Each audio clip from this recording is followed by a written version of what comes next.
airport in Gothenburg was fika, because that's what you do, and then we sat and we stared at our plane for a little while, because, well, that's what you do. And then we got on our plane, and then our plane decided it was going to start moving, and eventually it would take off, and when it broke through the clouds, we got this pretty view. Nothing beats the sunset at thousands of feet in the air, believe me. And then we got to see the lights of the city as we were coming down. Nothing beats that view either. And then, oh look, it's daytime, and we walked around London, and oh, those big red buses, they are just everywhere. And then we found Drury Lane where the Muffin Man lives, and then we went on the London Eye. And it is a good thing I am not afraid of heights, and I'm in an enclosed space that I cannot fall out of, because whew, that thing went up pretty high. But we got a really wonderful view of London, and oh look, there it is. Oh, such a pretty city, on a day that it wasn't raining either. Weird. And look, the Big Ben, just hanging out. And then we got lunch and we took pictures of it, because that's what you do. That night we went to the London Dungeons, which in itself was interesting. And oh look, the Big Ben at night. And then that night we got Nando's for dinner. And then we walked underneath this bridge, which lights up underneath on the top, which is cool. And the next day we went to Harry Potter World. Yeah! Then we got on this bus that quite literally advertises Harry Potter all over. Shannyn found out her hand is the same size as Rupert Grint's, and then we looked at the faces of Harry Potter cast members, past, present, and all the times. All of them. Just all of them. And then we saw this quote, and then we got to walk through the doors of the Great Hall. As any Harry Potter fan knows, that is the biggest dream. And it was wonderful.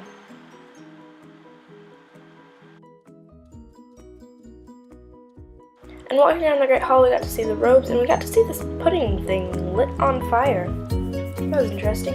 Got to see all of the professors lined up where they rightfully belong. The lovely clock thing that, you know what I mean. We got to see a self-stirring pot, which was pretty cool. Got to see some of the behind the scenes on some of the awesome moving parts. Got to see a dishwash itself too, which that was pretty cool. Got to walk on the Hogwarts Bridge, the actual one, and it is wobbly. And then we got to see Godric's Hollow. It's snowing on us! We tried butterbeer, and then we got to look at some of the behind the scenes of the molds that they had to make, and all that kind of cool stuff. And it was like Stabby, looking kind of scared. And then that happened. And that was creepy before it moved. That was just adorable, the little mandrake doing its little dance. Dance. I wasn't as scared of that book as I thought I would be. And then, oh look, it's Buckbeak. And oh, this is the point at which me and Shannyn almost fainted, because you just go from what you think is the end, and then you see this, and it's just absolutely glorious. And then I looked Daniel Radcliffe's wand box. And then that night we went to go see Wicked. It was wonderful, and we sang all the songs for like the next 3 days. No big deal. And then the next day we walked around a bit. We went to see Westminster Abbey and all those places, and that was Buckingham Palace. I just didn't catch it in time, and we saw the changing of the guard, and that was just quite an interesting experience. There was a lot of music playing, and very little changing of the guard. It was fun though.